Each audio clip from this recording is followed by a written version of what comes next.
I thank you for joining me. I am Greg Harkavy. I am an executive coach and vice president of coaching services at Building Champions.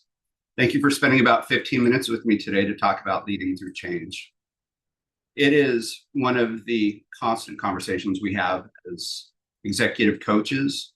Whether you create the change or change is created by you, this is a key conversation. So thank you for joining me. We're going to go ahead and dive in. The first thing I want us to think about with the real trick with leading through change is it's both a challenge, but it's an opportunity. Everything rises and falls, as they say, with leadership.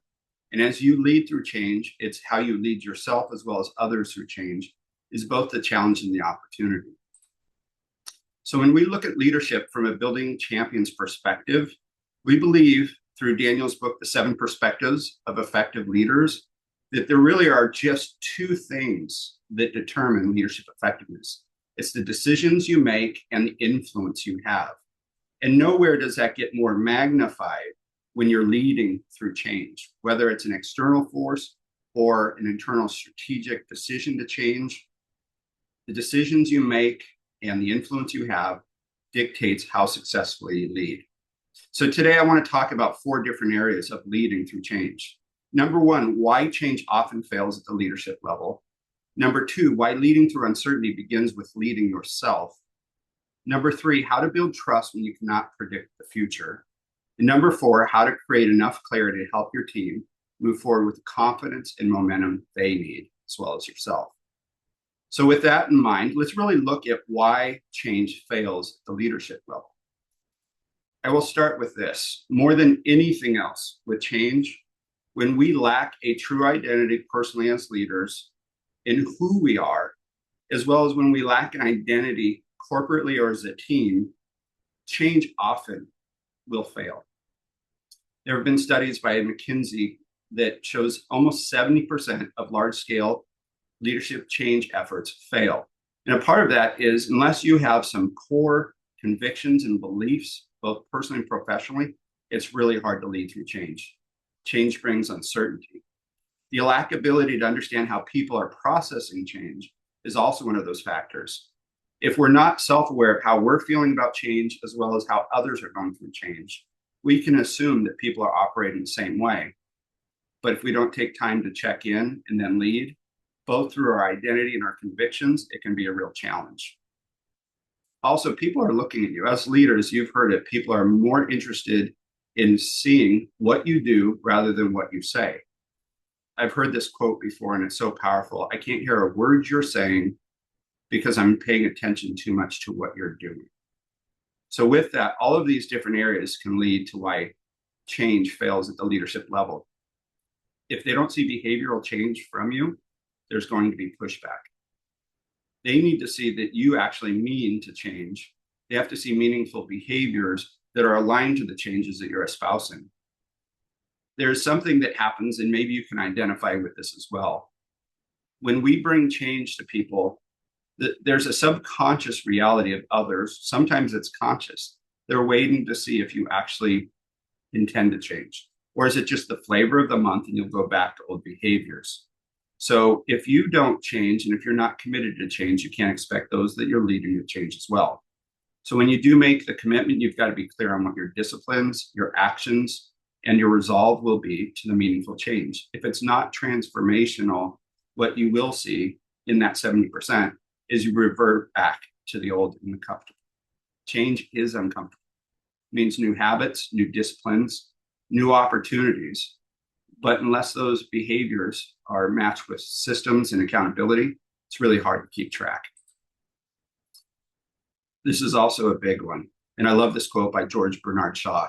The single biggest problem in communication is the illusion that has taken place.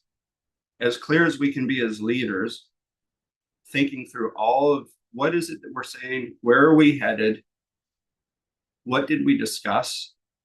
Invariably, when we speak to somebody else and then we find out in feedback loops that they responded very differently to the information than you thought you clearly communicated, then you have a communication issue, and change is very difficult unless everybody's aligned. So one of the things you must do as you're leading through change is inspect what you communicate is understood in the way you intended it to. So we roll out change, we don't check in, and then what we find out is I thought everybody understood what we were doing, but I'm seeing behaviors that aren't matching the changes that we've discussed. It's because we assumed everybody understood clearly. You got to check in. So these are some of the traps, but I really want to talk about maybe more of the human element. I don't know if many of you have seen this movie or if this reference, but The Problem with a Curve, great movie. It's about scouting major league talent in the minor leagues. And there is one particular player that is a very high potential player that could be drafted to the major leagues. But upon further discovery, they noticed this individual has a problem hitting curveballs. And it really limits their value to going into the pros.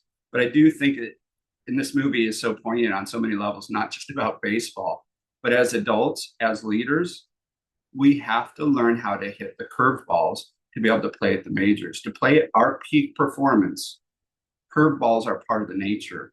Whether we create the change or the change happens to us, how we adapt and adjust to hit the curveballs is critical. So when we look at leading through change, we look at it from three levels. Number one is self-leadership. How do you lead yourself well through change? Number two is how do you lead through team effectiveness? What is it that you're doing to make sure that the team is aligned with the changes that are necessary? And then are you clear on what the organizational impact is? Does everybody understand the collective goals that you're trying to achieve through change? But we have to first start with the fact that all change means something that we were comfortable with is no longer there. And when I think about this, I mean, 6 years later, we're talking about the one change that no one wanted. It was the pandemic. And it was one of the most disruptive aspects of anybody that I know in our lifetime that we've ever dealt with.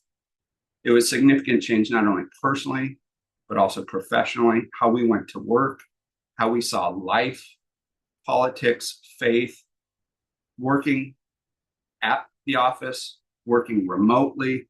It brought so much change to everybody. It was probably the biggest disruption. But if we don't have clear identity as self-leaders, it's very difficult. And one of the aspects that I know when you're leading through uncertainty, you must focus on, first and foremost, who am I and how do I want to look back at myself as I went through this change? And this quote by Charles Swindoll is, in my mind, brilliant. And it comes back to even hitting curveballs. The longer I live, the more I realize the impact of attitude on life. Attitude, to me, is more important than facts, is more important than the past, than education, than money, than circumstances, than failures, than successes, than what other people think or say or do, is more important than appearance, giftedness, or skill. It will make or break a company, a church, a home. The remarkable thing is we have a choice every day regarding the attitude we will embrace for that day. We cannot change our past. We cannot change the fact that people will act in a certain way. We cannot change the inevitable. The only thing we can do is play on that one string we have, and that is our attitude. I'm convinced that life is 10% of what happens to me and 90% how I react to it. And so it is with you. We are in charge of our attitudes. I want to double click on that last part. Life is 10% of what happens to you and 90% how you react to it. What are the curveballs that get thrown at you? Maybe you're instituting the curve for others, but how we react to it is critically important. So back to the pandemic and the disruption. When I said identity is key, I believe identity is key in two different levels again. It's our personal convictions that will guide you, and it's your organizational convictions that will guide your team and your organization. As I look at this, this is a personal approach that I had, and it was during the pandemic. And, you know, our house was divided, to say the least. We had different opinions. Friendships were divided. We had different opinions. But I knew two things that I wanted as personal convictions to lead myself through the change. The first one was I reserve the right to be wrong, and decisions need to be made. And I might have my own opinions that not everybody agrees with, but I need to stay grounded in humility. So I had this as a filter. I gave myself grace that I don't have all the answers. When we're leading through change, we don't know all the outcomes. The very fact there's change, we have hope for what the outcome is, but we don't know it for sure. So how do we stay grounded in humility, realizing that I reserve the right to be wrong? Don't confuse that with being doubtful or not having confidence. It's understanding that decisions need to be made, and I need to be open. I need to seek guidance. I need to get other people's perspectives. And if I make a decision that was wrong, then there needs to be humility and correction from that.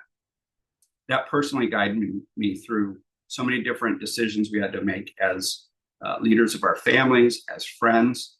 And I held on to that, not through the pandemic, but it's still today is one of my operating values. The second for me was more of a personal conviction that I'm going to choose to love. So when I talked about that leadership effectiveness is based off of two things, the decisions you make and the influence you have. Well, the decisions you make, if they're grounded in humility, seeking perspective, being open and curious, you're likely to make better decisions. And if you do that, your influence improves. But the choose to love piece is I'm going to choose to love people that have differences of opinions in me. This is a deep conviction that even if it put me at some risk, that I'm going to love people no matter what. If they don't like my decisions, I'm still going to love them. If I don't like their decisions, I'm still going to love them. This is an example of being grounded through change on self-leadership. There are other areas that I want you to think about leading through change that are best practices.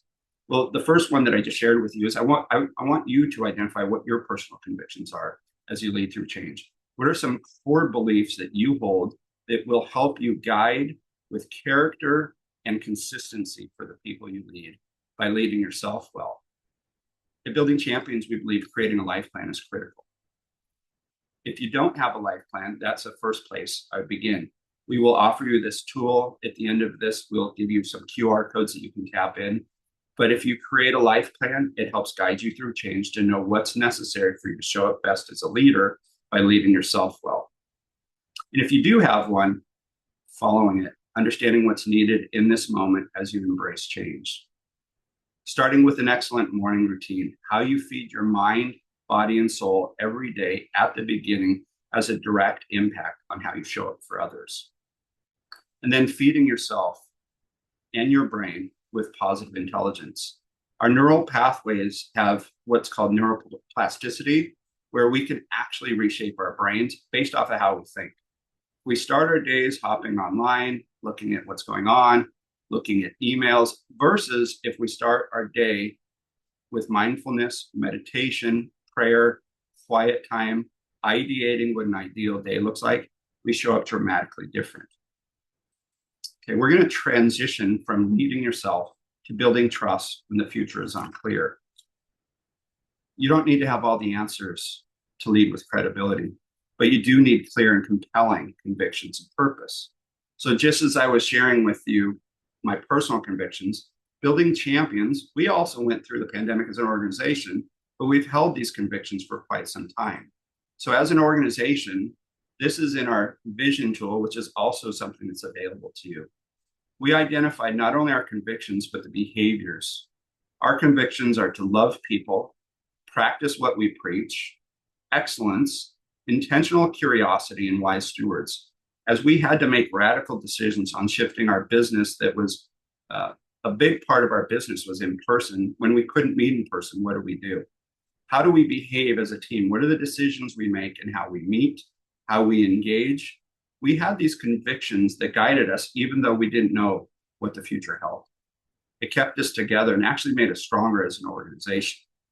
So if you don't have convictions personally, and you don't have convictions as an organization, leading through change can leave you going any which direction. The behaviors that galvanize a team are grounded in your convictions as well as your purpose.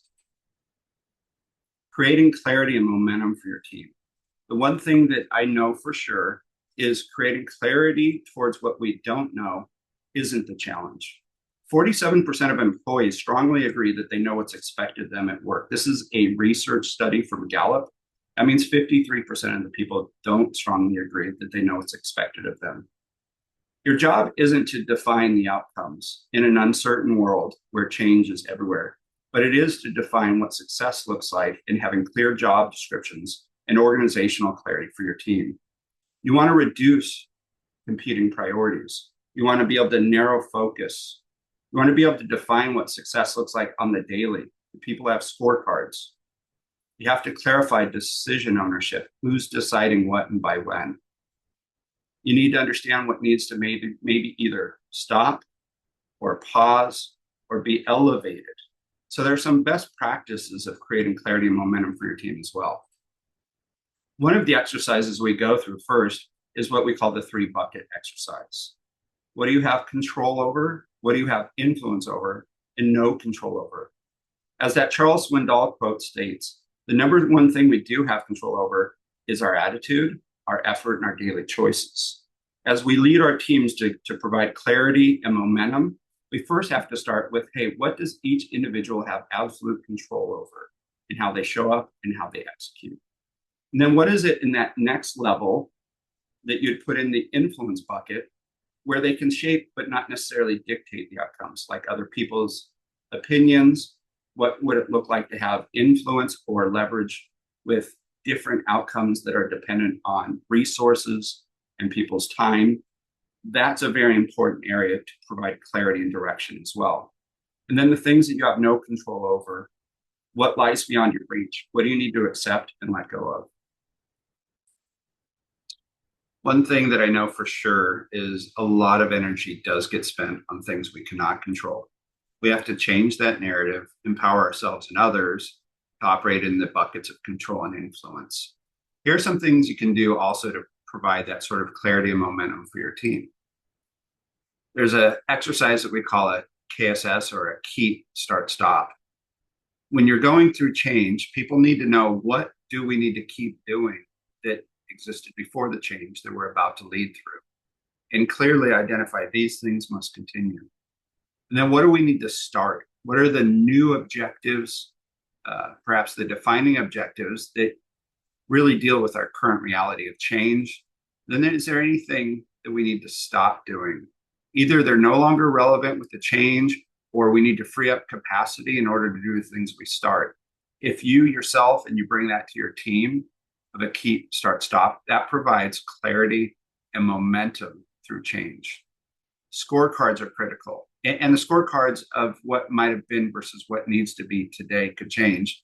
But I would encourage that you give people a daily scorecard so they know if they're winning in a day. Because when you have ambiguity through change, you may not have the clear milestones straight away. People need to know what the win of the day is. So you yourself, as well as your team, should be on scorecards. And then once you have those scorecards, you have to have a discipline of regular review. How are we doing embarking on these new scorecards? Are we engaging in the new habits or behaviors or disciplines that are necessary to drive through the meaningful change? And then encouragement, because when we're learning new habits, one of the most important things we really need to go through is that you can do this. You can do hard things, as we hear people say, but encouragement through change is so important because we like comfort. We want to go back to the way things are because we knew how to do what we need to do. But to encourage meaningful change means you have to be intentional with bringing that to your people. Creating empowerment. How are they going to be not only encouraged, but empowered for the different changes they need to make? It might be somewhere embedded in that keep, start, stop process. They might need to be empowered to stop doing some things in order to start doing some things. But however it looks, if you don't give people the ability to do what you're asking them to change, you're asking them basically to fail. And then grace, an abundance of grace. As we're learning new habits, as I had shared earlier, my personal conviction around I reserve the right to be wrong. The truth of that is we just need to give grace to each other as we're learning new habits, as we're willing to try new things. It's going to be hard. We're not going to be perfect at them, but we continue to say, okay, not only grace, but how do we redirect? How do we get to where we need to go? It eliminates barriers. So at the end of the day, I think effective leadership through change is in the intersection of realizing what we individually control, what we have influence over, or what we have no control over. And it's the same that we need to provide for our people. I hope you've enjoyed this time. I hope this adds value to you. If you're wondering how can we get more, how do we engage, I referenced a few documents, the life planning tool, the business vision tool, where you can identify your convictions.